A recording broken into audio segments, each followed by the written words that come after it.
time is it? Oh, it's still not 7 yet. It's still not 7. It's 6:42. I wish I was here. I said that last time I showed this. I was like, I wish I was here except for this guy behind the tree. It would be fun.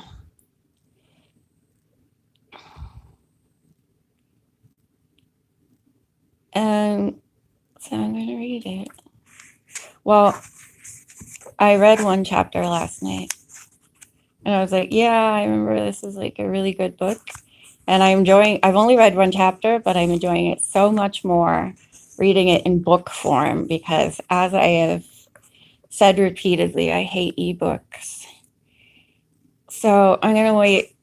I know it's really early, but maybe someone else will come along. What day is it? Tuesday? I think, yeah, it's Tuesday. And my hand might get tired of holding the phone and the book. Well, I have to read it like through here, so it might not be my best ever. All right, it says there's 3 people here, so let's start. Also, I don't sound very nice, so sorry. Okay. Nancy Drew Mystery Stories, number 29. The Mystery at the Ski Jump by Carolyn Keene. Copyright 1968, Simon & Schuster. Chapter 1, The Strange Woman. Brr, it's cold. Nancy Drew shivered and pulled the collar of her coat higher against the driving snow. Determinedly, she ducked her head and pushed along the darkening street, a new pair of skis slung over one shoulder. Suddenly, out of nowhere, a long black car skidded across the sidewalk directly in front of the Titian-haired 18-year-old girl. "Oh!" Nancy cried out, leaping back just in time to keep from being hit. A second later, the car crashed into the porch of a nearby house. Oh, this is like a lot of page 1 action. As Nancy dashed forward to see if the driver were hurt, the door of the house flew open, and the excited owner, Mrs. Martin, rushed out. "What happened?" she called. Then, seeing the car, Mrs. Martin ran down the snowy steps. "Is someone hurt?" My mouth is so dry, I might have to take a water break. Oh, look, a picture. Nancy had already opened the door on the driver's side. A slender woman in a fur coat was slumped across the steering wheel. "Help me bring her into the house," Mrs. Martin directed. Nancy laid down her skis. Together, they carried the unconscious stranger inside and put her on a sofa in the living room. "I believe she's only stunned," Nancy announced, pressing her fingers to the victim's wrist. "Her pulse is regular, and the color's coming back to her cheeks. Oh man, my mouth is dry. Just the same, I think we should call Dr. Britt," Mrs. Martin said nervously. "Will you do it, Nancy? The phone's in the hall. I'll get a blanket upstairs to put over this woman." Nancy went to call the doctor.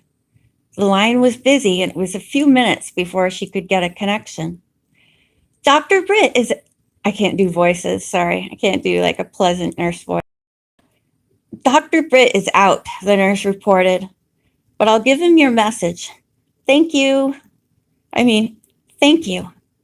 Mrs. Martin came down the stairs with a blanket, and Nancy told her Dr. Britt would stop there as soon as possible.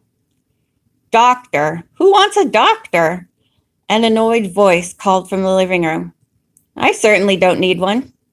"Say, how did I get here?" Nancy and Mrs. Martin were amazed to see the woman driver sitting up on the sofa. Look at Nancy's pose. What is this? What is the way she's standing? And look at Mrs. Martin's expression. As I was reading this whole chapter, I thought it was Mrs. Marvin, Bess's mom. And then I wondered, why does she have to tell why does she have to tell Nancy where the phone is? It's like her best friend's house.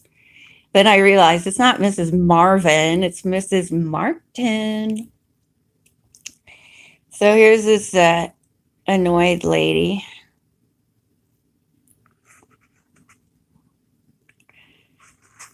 Oh my God, focus. Come on, hand, work with me. She was removing a makeup kit from the pocket of her fur coat. She calmly began to powder her face. Oh God. I'm not going to be able to read the whole chapter, unfortunately. And I'm checking my, oh, I'm at 100%, yay. She calmly began to powder her face and dab on some exotic perfume as Mrs. Martin explained what had happened.